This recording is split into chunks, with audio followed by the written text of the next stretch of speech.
Hello there, thanks for tuning in. Um, Recently, I issued out a challenge on Facebook that has generated some actual interest, which I'm excited about. Um, just to give you an idea, since I'm generating a lot of interest, maybe you're not familiar with what I do. I'm on Instagram, I'm on Facebook, I'm on YouTube, obviously. Um, if you want to see, if you want a real good picture of what I'm all about, check out my about on the profiles for Instagram and Facebook. Check out the first video, my intro video for this channel. This channel I started when I became a Christian. So I have another channel, it's inactive. I'm not taking it down. It has some useful truths, but it was back when I believed a different ideology and worldview. Just to give you a quick intro of what you're getting into with me. So anyways, the challenge that I issued was to, in light of this phenomenon that we call Trump, which is that his unlikely winning of this U.S. presidency, I would like to extend the olive branch, the flag of peace, whatever you want to call it, to those who believe different things than I do, to engage in open discussion and debate. And my challenge was for all my friends to do the same, to befriend somebody who thinks differently than you and engage them. Okay? I think right now that is the best way to heal our nation from this division. Now, why is our nation divided? I believe because of the mainstream media and their propaganda. I'm going to get into that in a little bit. But to follow up with that challenge, I'm not just going to throw out that challenge and then leave everybody to the wind to figure out how to deal with it. I'm also going to release a video series that I'm going to call the Rules of Engagement. And we're going to go over specifically the rules for debating, things like non-contradiction, ad hominem, straw man. If you don't know what those words are, we're going to get into it. Don't worry, trust me. It's good information. You're going to want to know it if you ever want to actually debate and discuss something with somebody else. It will make you more effective, I promise. And other things. But this video, to get to the point, what is propaganda? Can you identify it as soon as it is put on you? So here's my challenge. I'm gonna throw some propaganda at you right now. Get ready. If Trump wins the presidency, you've heard this before, I'm moving to Canada. What was the first thought that came into your mind? After I finished that sentence, what was the very next thing that you thought? You probably equated it to some celebrity that you heard say that, right? I'm going to go ahead and name a celebrity that said that, Cher. Okay? So if you didn't have an opinion after I said it, because maybe you don't know me well enough to care, Cher said that. Cher said if Trump wins, she's moving to Canada. What's your opinion? You just fell for a propaganda trick. You didn't even see it coming, did you? The fact that you formulated an opinion is how you fall into propaganda. Propaganda is not the message. That's not what propaganda is. That's not how propaganda works. There is a message in propaganda, but the message is not the focus. The focus is your reaction to the message. How do people react to the message? As soon as you hear, I'm moving to Canada if Trump wins, now you have to make a decision, and it's going to be one of two outcomes. I want you to leave, I don't want you to leave. Now we have created two sides. Now we have created an argument. You see that? You have to pick a side now, and you have to argue for or against that side. It's exactly how the mainstream media toys with the citizens of the United States and around the world. Anybody who actually pays attention and cares. So, how do you combat this?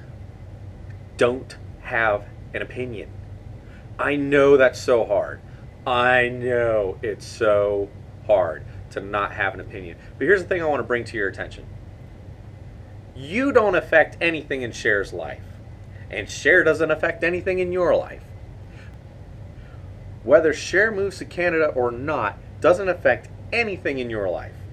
And whether or not you care if she moves to Canada or not doesn't affect her decision at all. You cannot affect her outcome. If she wants to move to Canada, she will. You have no effect on that. So why are you getting worked up over it? Why do you care? Why do you pick a side? Well, it's been ingrained in us from the mainstream media. It's practically routine now. Something happens. Black Lives Matter protest. Are you for it? Are you against it? Stop it. Stop falling for the trap. Okay? Number one, don't have an opinion. That's going to be the most difficult thing in dealing with propaganda, is after you recognize it, combating it. It's going to be easy to recognize propaganda now. As soon as somebody says something and you decide whether or not you are for or against it, you have now identified propaganda. Okay? The whole point of the propaganda, 99% of the time, is to divide people, is to split them between two sides, making them choose, and then making them fight amongst themselves. So the best propaganda is the propaganda that promises you something, and then when the promise is broken, they blame your friends, your neighbors, your family, the people that disagree with you. That's the most effective propaganda. They can get you to fight your own. Okay, listen to the words I'm saying. They get you to fight your own. Okay, that's how propaganda works. Well, that's the intended outcome of propaganda. So when that is happening, you need to recognize it. Okay, combat it as best you can. I know it's a mental warfare, not a physical warfare, which is the most difficult kind of warfare to fight. And it's going to take practice. It's going to take discipline. It's going to take heart. You have to intend to win against the war of propaganda, okay? And that means not falling for the divide and conquer tactic, okay? So there's like things that happen that we have to form opinions about, and we have to engage in discussion with other people about. But here's what I want you to do. Instead of looking at one side or the other, look at the third side. Look at not the heads or tails of the coin, but the edge. Okay? So how does that work? Well, we're going to pick a topic. Now, be careful. The propaganda trick. Here's the propaganda trick. Homosexual marriage should be legal. You have to pick a side. Yes or no. But there is a third option. Here's the third option. The government should not recognize anyone's marriage. Now that's my personal opinion. You may have a different opinion on that, but now we're talking about more than just one or two options in this debate, aren't we? See, now we're having a real discussion. Now we're having a real debate. My personal opinion, marriage came out of religion. Religion created marriage. Like it or not, marriage was around long before government. So, in the First Amendment to the Constitution of the United States, it says, Congress shall make no law recognizing the establishment of a religion. Marriage is the institution of religion. And before, I think it was 1934, the United States government did not recognize anybody's religion. They only started recognizing it to give certain people a tax break. And the whole idea, as I understand it, and I could be wrong on this, but the whole idea was to promote marriage. So, get married, get some money back. But now we have to define marriage. See, two people can enter into any kind of contract that they want. That's a partnership. That's a union. That is a function of government. When two people invest in a business, we don't say that they are married. I mean, we do in kind of like a cliche, like they're married to their business, they're married to their job, but we don't say that the two people are married. We'd say that they're partners. But they don't get the same tax benefits that a married, by definition, couple gets. They don't get some of the other benefits by entering into a investment into a business that what we traditionally call married people get. So now that we have to redefine what marriage is, now we have to decide whether we want to redefine it or not. But my whole point is just take it out of the picture.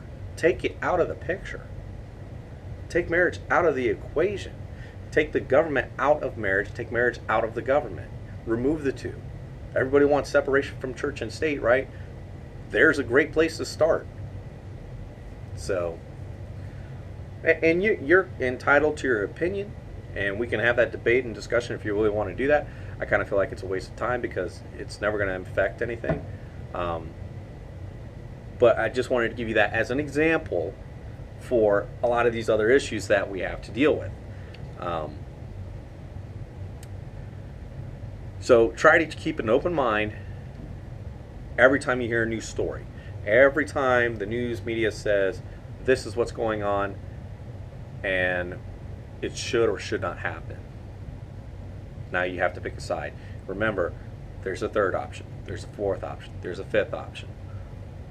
What can we remove? What element can we change? What aspect can we alter? What can we, instead of falling for the division and picking a binary option, yes or no, what can we say, but there's also? So, just wanted to give you that.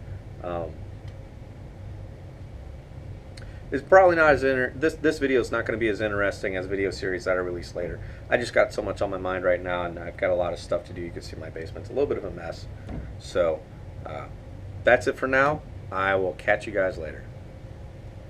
And so I'm going to go ahead and name a name, Amy Schumer. Schumann? I don't know her actual name. I don't pay attention to celebrities well enough. What Cher decides to do with herself, what Cher does, how do I want to say this?